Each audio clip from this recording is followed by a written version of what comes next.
or cell activities, cell functions, through the development of the cutting-edge technologies, such as new generation DNA sequencing, particularly new generation DNA sequencing technology, and the new cell imaging technologies, and computational sciences. But before starting this program, we have a brief history of the post-genome functional analysis researches. That is so-called genome network programs. We started this program just after the completion of the human genome in 2004. And this is a 5 years national project, supported also by MEX. And this is intended to the construction of the genome-wide maps of the transcriptional regulatory networks in the human, particularly in the human genomes. And this program was carried out under the cooperation of the many activities in Japan, particularly a core group such as RIKEN or other few universities, which provide the core data, resources, and technologies.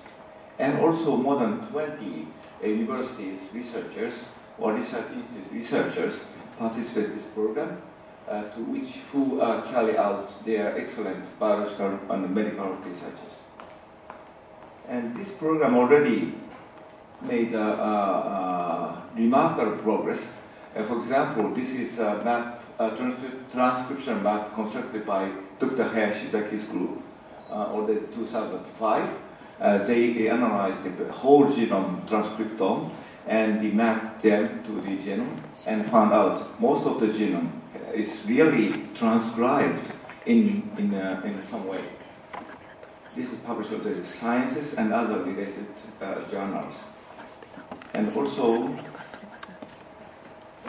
this is also a large amount of the regulatory elements interaction map has been constructed by RIKEN group and Hitachi group and the KO group. And this is, for example, this is a Y2H map constructed by the Hitachi group. This is only part of the such a map.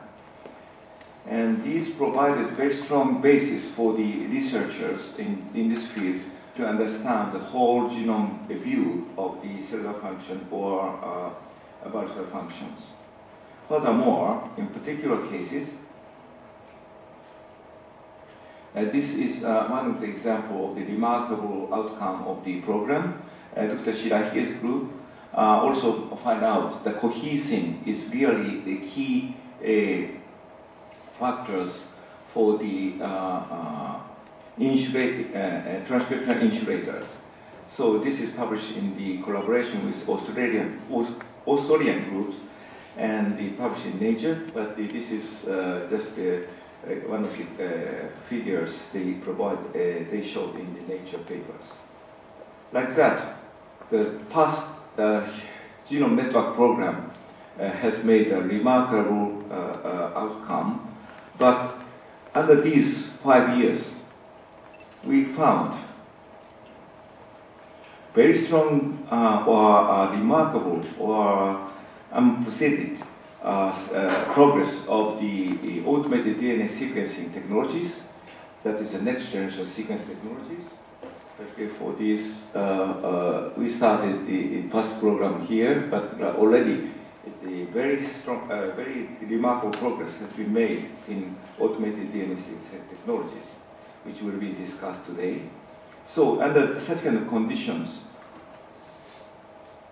and also I have to explain, the next generation sequencing technology is not only the technology for the DNA sequencing, but also there is a new tools. There's new tools for the biology and medicines.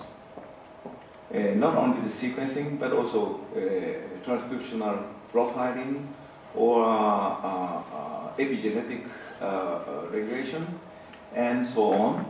This technology is really the new tools for the new biology and medicines. So under such kind of conditions, we started this cell innovation program by utilizing this high throughput and high performance next generation sequencing technologies, but also many other related technologies like cell imaging technologies and the computational technologies. So now we started this program last year, and today we would like to discuss particularly on the sequencing part of this program. And we are quite happy to have an excellent speaker from abroad, and also we are quite happy to provide our colleagues provide our progress, recent progress to the audiences. And we hope very much, I hope this symposium is quite very much exciting and constructive and stimulating to all of you. And just a few minutes ago, maybe the Earth celebrate the Earth by earthquake, but that is a wonderful sign of these new programs.